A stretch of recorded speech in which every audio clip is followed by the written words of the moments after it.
Bien, amados hermanos, feliz día del Señor. Quisiera comenzar con una afirmación base que de otras maneras y en otras oportunidades les he expuesto. La palabra revelada, nuestra fe, nos exige pensar nuestra fe. Tenemos que utilizar nuestra mente para disfrutar nuestra fe. Utilizar todas aquellas capacidades intelectuales superiores con que Dios nos ha dotado. Como cristianos, como hijos de Dios, habiendo nacido de nuevo, con la guianza del Espíritu de Dios, teniendo a la mano la palabra de Dios, para reflexionar en la familia de Dios nuestra fe.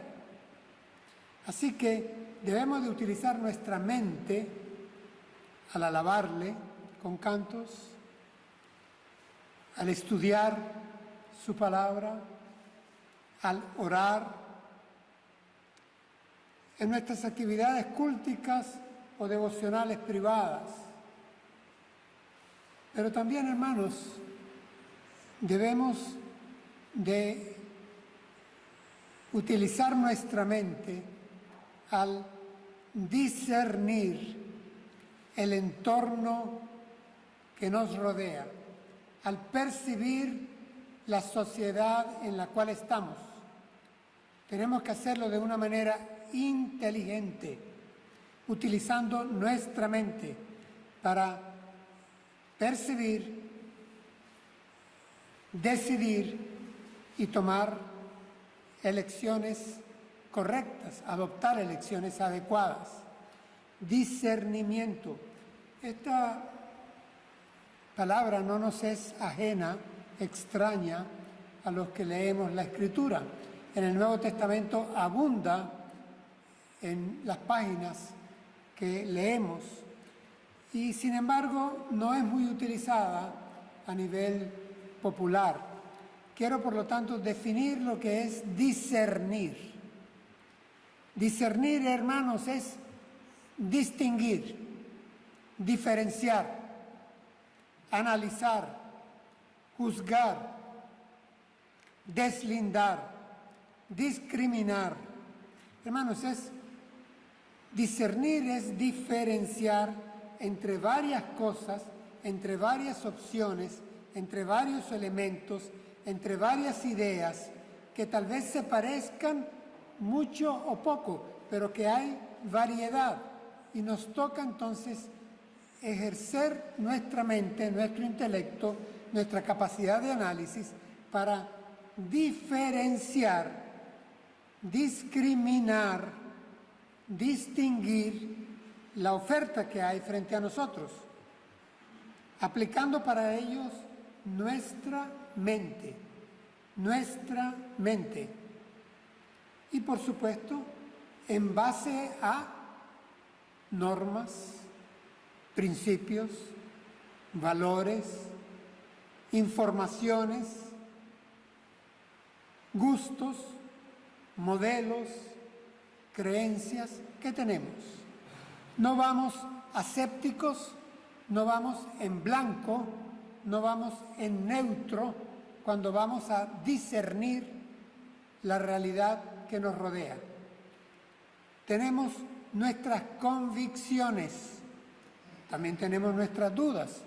Utilizamos nuestra mente y discernimos el tejido social, las fuerzas sociales, las tendencias sociales. Así que tenemos que aplicar, hermanos, nuestra mente como hijos de Dios para poder adorar a Dios con todo nuestro corazón, con todas nuestras fuerzas, con toda nuestra mente y no incurrir en desviaciones. Este asunto, por lo tanto, como hijos de Dios, este discernir, nosotros lo hacemos desde nuestra confesión de fe. desde la palabra revelada, escrita o encarnada en las Sagradas Escrituras, la Biblia, o en Jesucristo mismo, Dios hecho hombre. Desde ese fundamento, desde esa base, nosotros nos pronunciamos y discernimos con la guianza del Espíritu Santo de Dios y con el auxilio de la familia de Dios, de la Iglesia. El apóstol Pablo, teniendo muy en cuenta la importancia de la mente y la importancia que tiene el discernimiento en la adoración y en el análisis de la situación, escribe una carta a la iglesia del puerto de Corinto, una iglesia que estaba en una gran ciudad portuaria en la Grecia antigua, la de Grecia de su tiempo. Y a esta iglesia el apóstol Pablo les escribe sobre la importancia de el utilizar su mente. Apenas en la segunda página ya les recuerda que en este discernimiento, en este distinguir, que estén atentos porque hay dos grandes diferencias que ellos deben percibir, que son reales. En primer lugar, él afirma, y en pocos párrafos, una decena de veces, que existe una diferencia en la sabiduría del mundo y la sabiduría que viene de Dios. El apóstol Pablo reconoce que hay sabiduría en la cultura grecorromana, en la ciencia, en las artes, en la filosofía, en costumbres. Hay sabiduría humana, pero también advierte que hay una sabiduría que viene de Dios y que viene de Dios a los hijos de Dios a través de la revelación de Dios. Primera diferencia: sabiduría humana y sabiduría divina. Segunda diferencia, en esos mismos párrafos, en más de una decena de veces, afirma que hay un espíritu en el mundo, o el espíritu del mundo, que se diferencia, no es el espíritu de Dios. Diferencia entre el espíritu del mundo, lo que ocupa la mente en el mundo conocido, las costumbres, los comportamientos, las legislaciones, las desviaciones.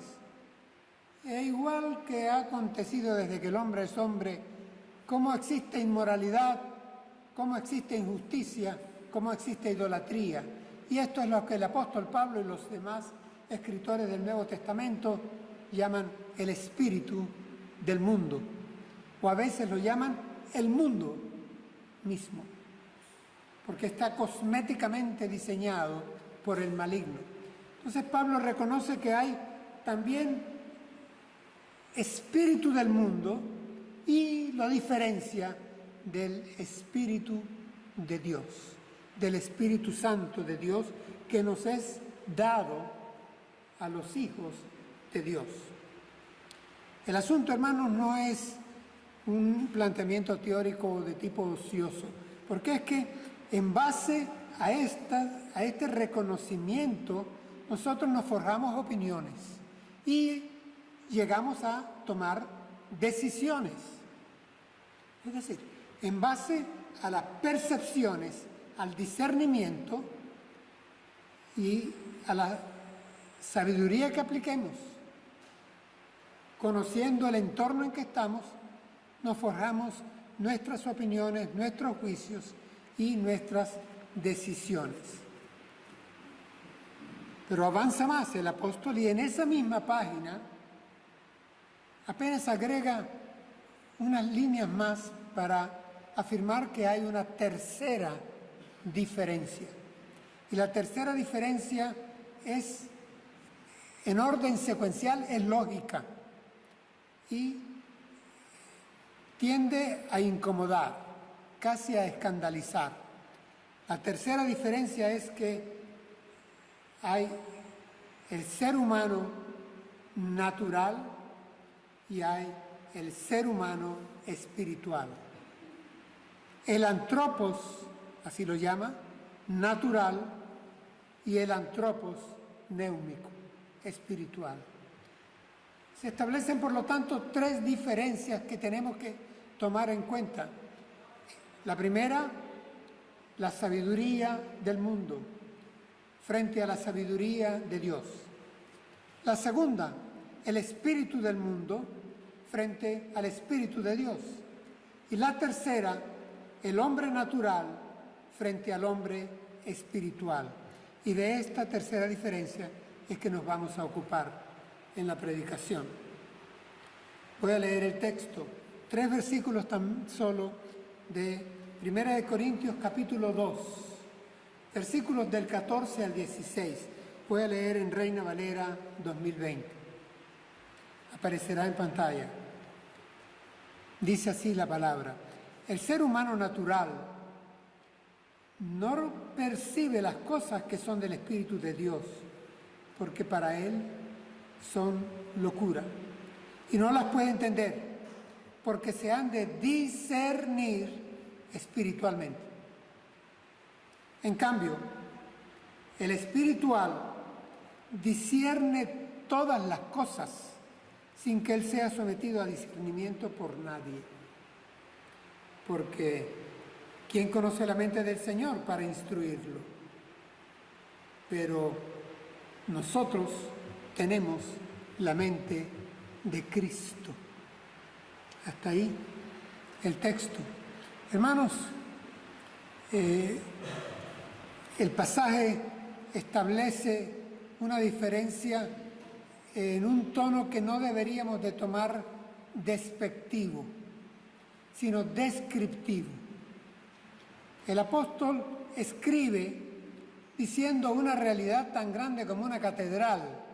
Este es un refrán antiguo. Y la realidad es que el hombre natural insiste y le place vincularse con lo animal, con lo instintivo, y tiende a despreciar lo realmente espiritual. Esto es una realidad, algo que es lógico. Aquí en el texto dice: el ser humano natural no percibe las cosas que son del Espíritu de Dios. Ni siquiera las percibe. Hermanos, sabemos que no las procesa, no las valora, no las interesa, no las recibe, no las quiere ni conversar, mucho menos aceptar. Esa es nuestra experiencia con quienes conversamos. El hombre natural no percibe las cosas que son del Espíritu de Dios, y agrega el por qué.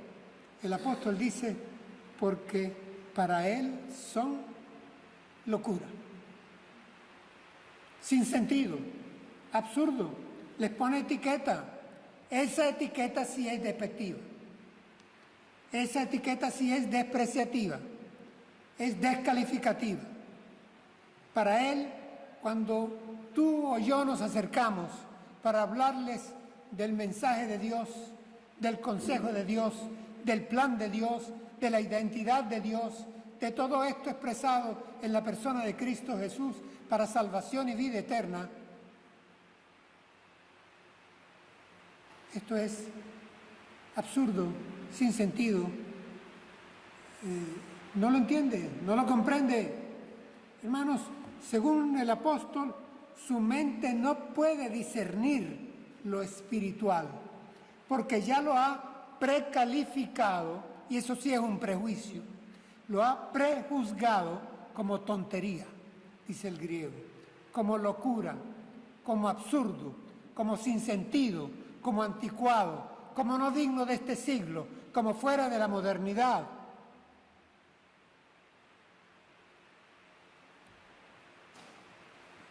Hermanos, aterricemos hoy, en nuestro día. Nuestros conocidos hacen alarde de una supremacía intelectual cuando tocamos estos temas. Descartan y desprecian los absolutos que encuentran a su paso. Esa es la moda. Sí, hermanos, porque en la realidad los iconoclastas que nos rodean, los que no aceptan absolutos, ni verdades trascendentes, ni principios y valores supremos, terminan proponiendo y, si pueden, imponiendo sus absolutos, porque los tienen. Fabrican arbitrariamente y a su gusto y para su complacencia nuevos absolutos. Y vienen con frases sencillas, cortas, fáciles de vender. Todo es verdad, todo vale, todo es mentira, todo es relativo, pero en el fondo esa mente abierta es abierta para aceptar todas sus proposiciones, pero es bien cerrada a la hora de aceptar ni siquiera el diálogo con nosotros. No aceptan la conversación, mucho menos el debate o la discusión, nuestros argumentos. Simplemente nos niegan el derecho a la palabra. Eso no es mente abierta. Continúa el apóstol y pone el contraste en esta tercera diferencia diciendo, en cambio, el espiritual, el hombre espiritual, discierne todas las cosas sin que él sea sometido a discernimiento por nadie. Hermanos, estamos entendiéndonos bien. En cambio, el contraste aquí ahora está hablando a los hermanos de Corinto, a los hermanos de la iglesia, a los que el contexto corrupto, violento, donde abundaba la injusticia, la inmoralidad, la idolatría, juzgaban a los creyentes de mente estrecha. ¿Por qué? Porque ellos decían tener sus absolutos: Dios, la sabiduría, el Espíritu Santo, Jesucristo, la palabra. Este es el hombre espiritual. El hombre espiritual es el que acepta estos absolutos. Eso vale para nosotros hoy, como iglesia del Dios y Padre de nuestro Señor Jesucristo, como quienes somos templo del Espíritu Santo de Dios, como quienes tenemos a nuestro alcance la iluminación por el Espíritu Santo de Dios, a fin de entender la sabiduría de Dios que está expresa y plasmada en la palabra de Dios. Hermanos, nosotros como hombres espirituales, como antropos neumáticos, percibimos, discernimos, por lo tanto opinamos y decidimos diferente a los demás. Esto es un hecho. El escritor a los Hebreos pone unas líneas que voy a leer para ustedes.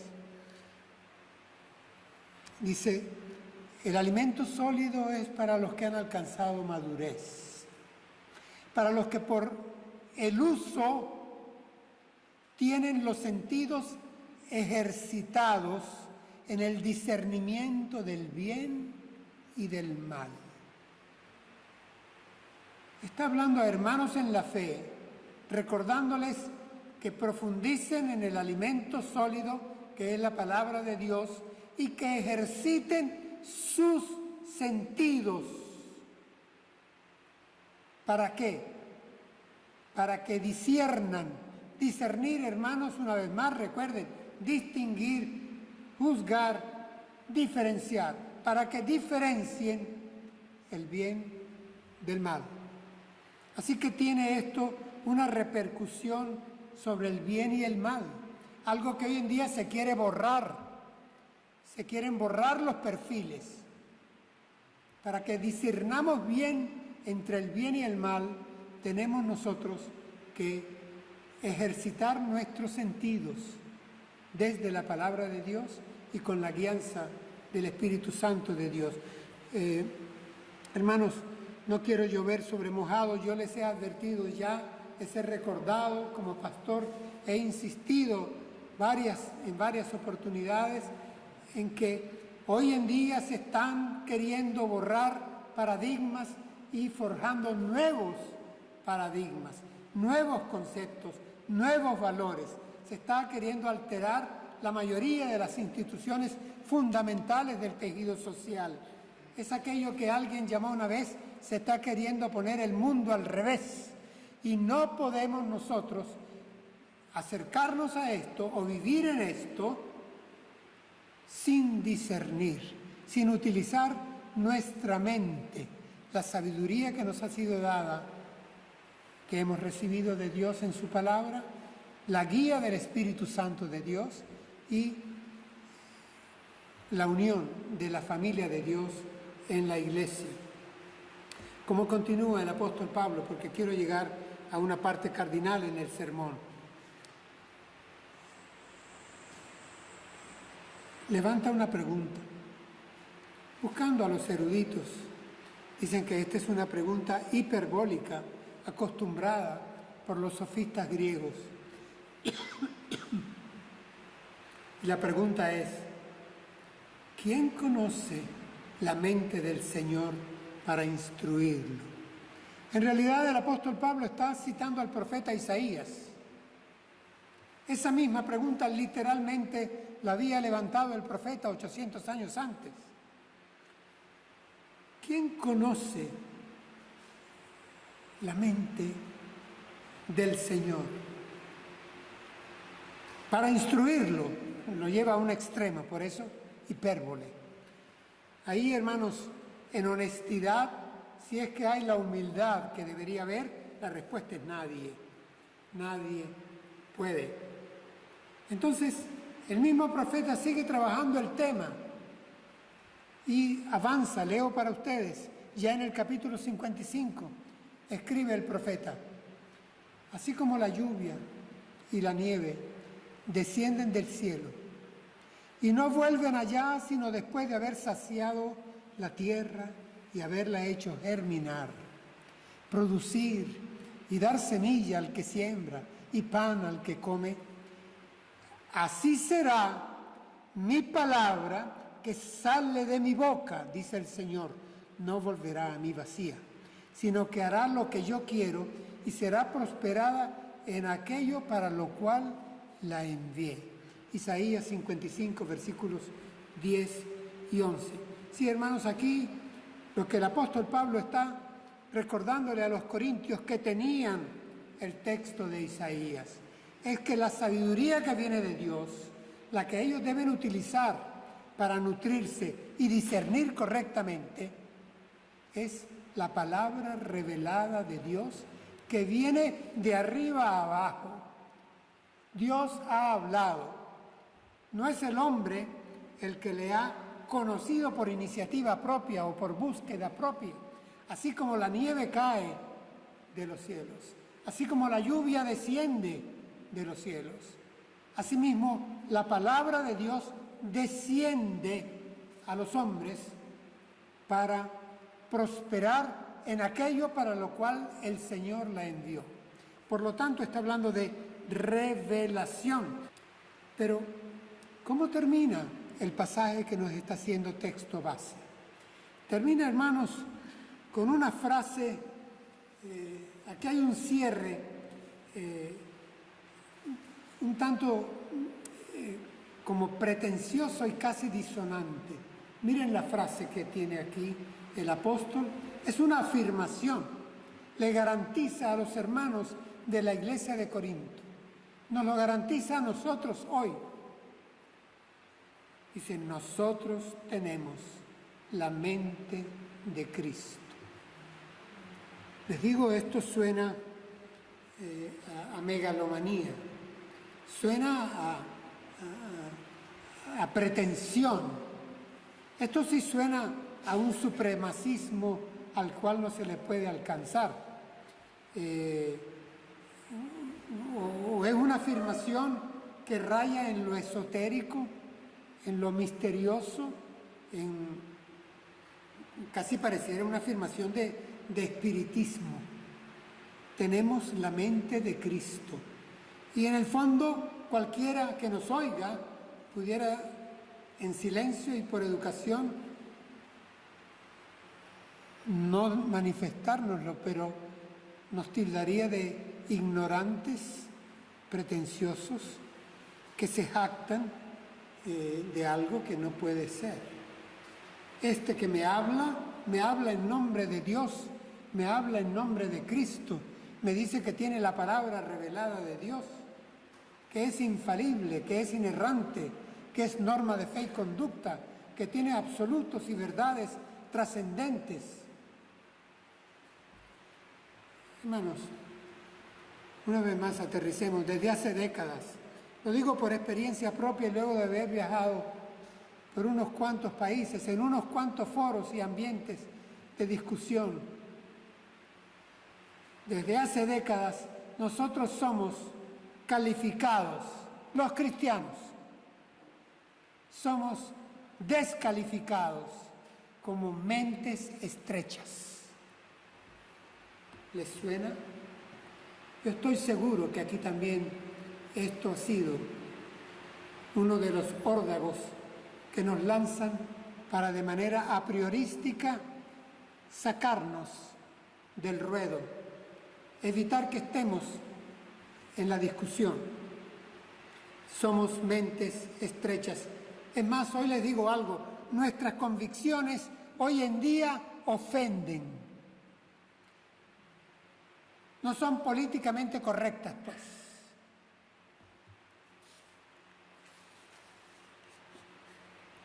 Voy a leer una cita muy breve de John Stott, uno de los hombres calificados por la revista Time, más prominentes entre los 100 del siglo pasado.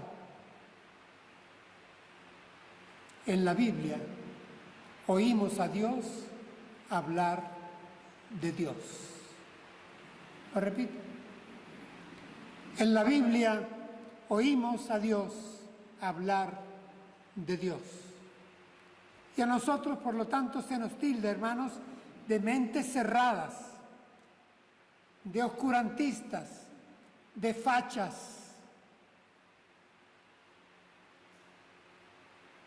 No dignos de un mundo que está en progreso en pleno siglo XXI. Nos toleran por concesión.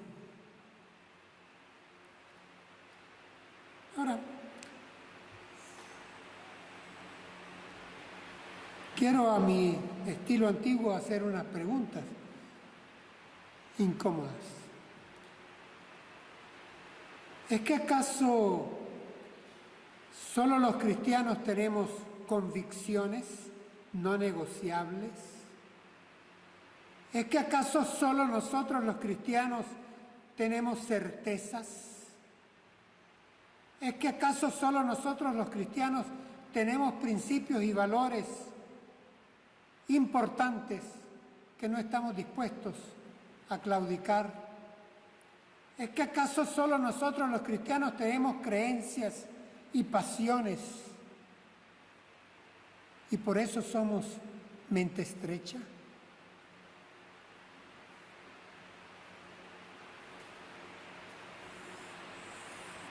¿Qué me dirían ustedes? ¿Qué acontece en los partidos políticos, hermanos? Hay ideologías, hay estatutos, hay reglamentos disciplinarios, hay jerarquías. Ahí no entra cualquiera. Ahí entra el que firme, acepto. ¿Quieren una mente sean fichas de partido político. y verán que tienen que conducirse con la rigidez que el partido político tiene. Eso es mente estrecha, socialmente aceptada. ¿Y qué decir de los científicos, de quien tanto dependemos y a quien tanto agradecemos? Lo que no entre en la cama de Procusto del método científico no es ciencia. ¿Eso qué es? ¿Ese rigorismo no es mente estrecha? ¿Es que la ciencia puede alumbrar todo el camino?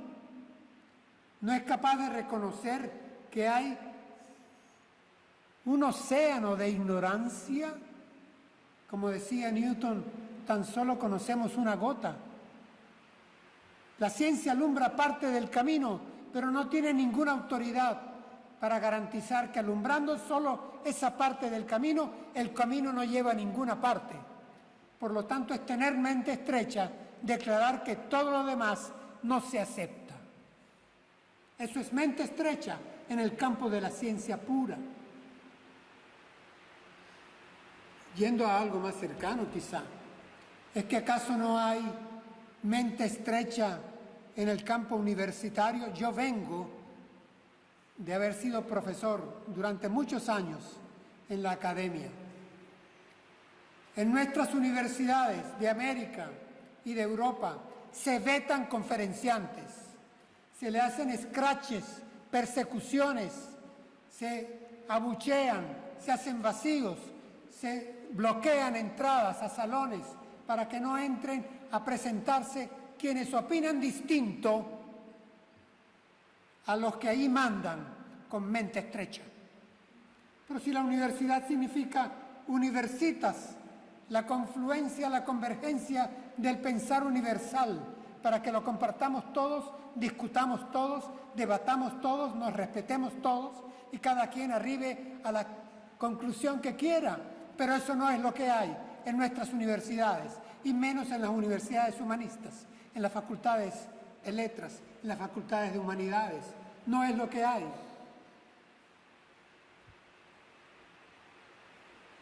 ¿Es que acaso yo puedo entrar a cualquier sindicato? ¿Yo puedo entrar a cualquier club? ¿Pertenecer a cualquier asociación no gubernamental? ¿O tengo que leerme los estatutos? ¿Tengo que leerme mis deberes, mis derechos? Y si estoy de acuerdo con, y si me rijo por. De lo contrario, no entro. ¿Eso qué es? ¿Apertura? ¿No poner puertas al campo? No, hermanos, esa es mente estrecha. ¿Es que acaso cuando converso con un grupo de veganos, yo que soy omnívoro, no soy marginado? ¿Y qué es el veganismo entonces, tan de moda hoy en día? Eso es mente estrecha, yo la respeto, pero no se proclamen mente abierta, porque ustedes trazan sus líneas rojas. Hermanos, ¿qué es la censura no confesa de todas las televisoras que se ven en España? Ahí hay cantidad de programas de opinión. ¿Es que acaso he podido yo ver una sola vez en las televisoras a las que tengo acceso que inviten a un pastor protestante para que dé su opinión sobre la eutanasia o el aborto o la violación, o que inviten a un sacerdote católico o a un imán del Islam o a un rabino judío que participe igual que los demás, que tenga opinión, que se le permite el debate, la apologética, hermanos? No, hay censura, hay líneas editoriales y hay mente estrecha. La televisión española es sesgada y así se la beben los ciudadanos. Así que la mente estrecha, hermanos, no es algo que se le pueda endosar de manera exclusiva a quienes somos hombres de fe y formamos la iglesia de Cristo Jesús. Vamos a ir revisando la tal mente abierta, a ver qué tan abierta es. De paso hay hasta un eslogan desde hace unas cuantas semanas de una televisora que se anuncia como la televisión abierta.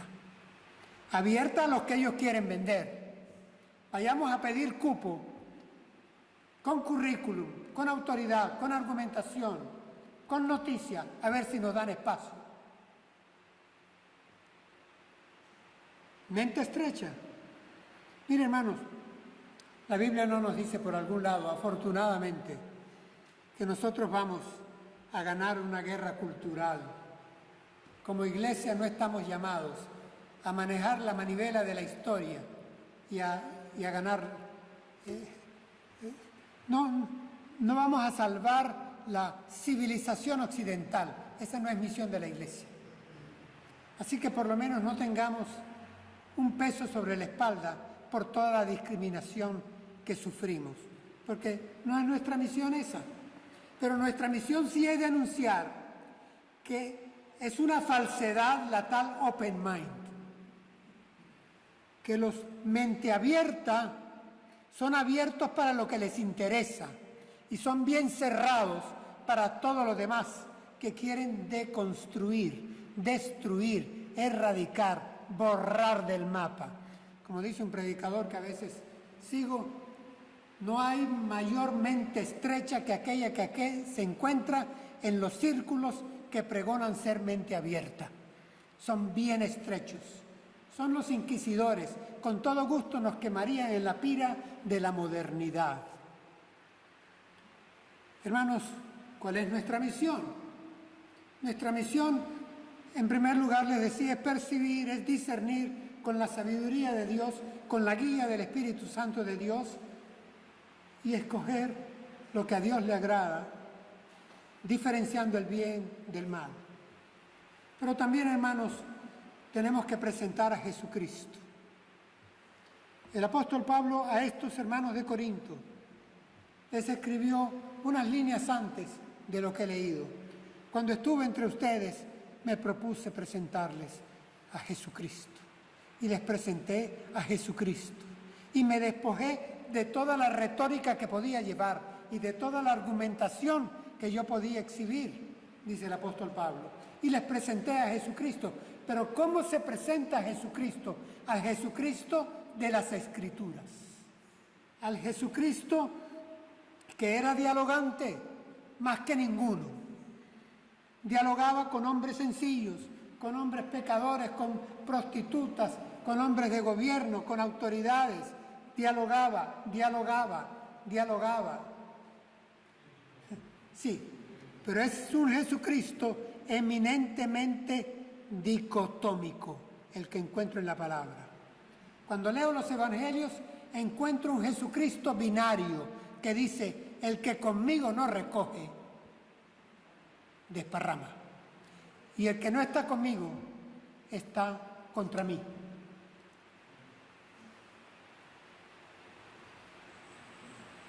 Es un Jesucristo radical.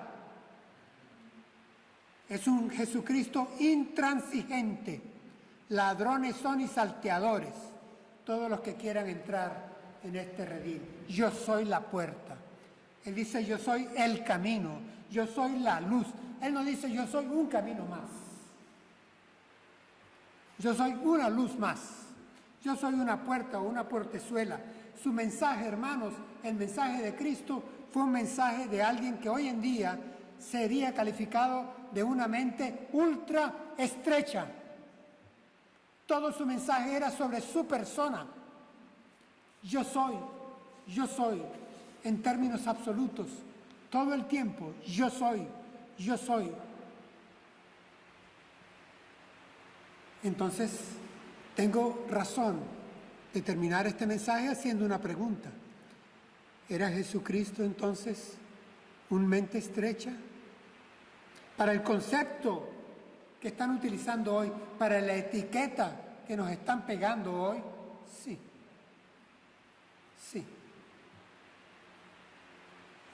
Desde uno de los sermones en la montaña, el Señor Jesús le dijo a los que le estaban oyendo, cito al Señor Jesús: entren por la puerta estrecha, porque ancha es la puerta y espacioso el camino que lleva a la perdición, y muchos son los que entran por ella, pero estrecha es la puerta y angosto el camino que lleva a la vida, y pocos son los que la encuentran. Hermanos, tener la mente de Cristo no es un misterio esotérico, no es una elucubración medieval. Tener la mente de Cristo es simplemente pensar como nos lo documenta la palabra revelada, como Él pensaba, como Él hablaba, como Él actuaba. Eso es todo, no es más. Sí, hermanos, como lo dice el título de nuestra predicación esta mañana, la puerta es estrecha. Está dicho. Él lo dijo. Oremos al Señor.